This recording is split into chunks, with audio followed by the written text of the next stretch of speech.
ನೋವು ಉಂಟು, ಅಂದರೆ ಕಾಲು ಬಾತು ಹೋಯ್ತು ಈಗ ಕೂತ್ಕೊಂಡು ಓಕೆ ಬಾಪು ಹೌದು.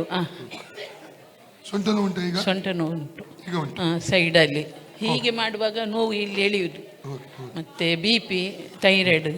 ಯೇಸು ನಾಮದಲ್ಲಿ ತಾಯಿಗೆ ಪ್ರಾರ್ಥಿಸ್ತೇನೆ, ಎಲ್ಲ ಥೈರಾಯ್ಡ್ ಬಿಟ್ಟು ಹೋಗಲಿ, ಥೈರಾಯ್ಡ್ ಸಮಸ್ಯೆ ಬಿಟ್ಟು ಪೂರ್ಣ ಸೌಖ್ಯವಾಗಲಿ, BP ಬಿಟ್ಟು ಹೋಗಲಿ, BP ಬ್ಲಡ್ಡನ್ನು ಬಿಟ್ಟು ಹೋಗಲಿ, ಗ್ಯಾಸ್ಟ್ರಿಕ್ ಸಮಸ್ಯೆ ಬಿಟ್ಟು ಹೋಗಲಿ. ಕರ್ತನೆ ಈಗಲೇ ಮುಟ್ಟಬೇಕಂತ ಕರ್ತನೆ ಎಡಗೆ ಹಿಂದೆ ಹೋಗುವ ರೀತಿಯಲ್ಲಿ ಅದ್ಭುತ ಮಾಡು.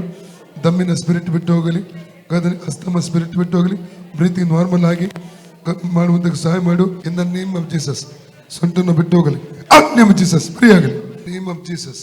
ಈ ತಾಯಿಯ ಈ ಭುಜದ ಮೇಲೆ ಈ ಜಾಗದಲ್ಲಿ ರೋಗ ಶಕ್ತಿ ಅಪ್ಪನೆ ಕೊಡ್ತಾ ಇದ್ದಾನೆ. ಅದು ಇರಕೂಡದವರಿಗೆ ಬರಕೂಡದು.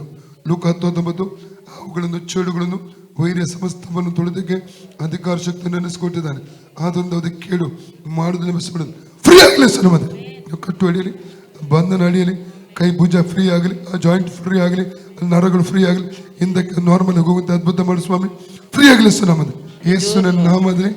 ಕಾಲಿನ ಗಂಟೆ ಮೇಲೆ ಹೊಡುವಂಥ ದುರಾತ್ಮವನ್ನು ರೋಗದ ಹೊರದ ಬುದ್ಧನೆ ಫ್ರೀ ಆಗಲಿ ಸರ್ ನಮ್ಮದಲ್ಲಿ, ಸೌಖ್ಯವಾಗಲಿ. ಫ್ರೀ ಇಂದ ನೇಮ್ ಆಫ್ ಜೀಸಸ್. ರೋಗದ ಮೇಲೆ ಅಪ್ಪನೆ ಕೊಡ್ತೀನಿ, ನೇಮ್ ಆಫ್ ಜೀಸಸ್. ಈಗ ನೋಡಿ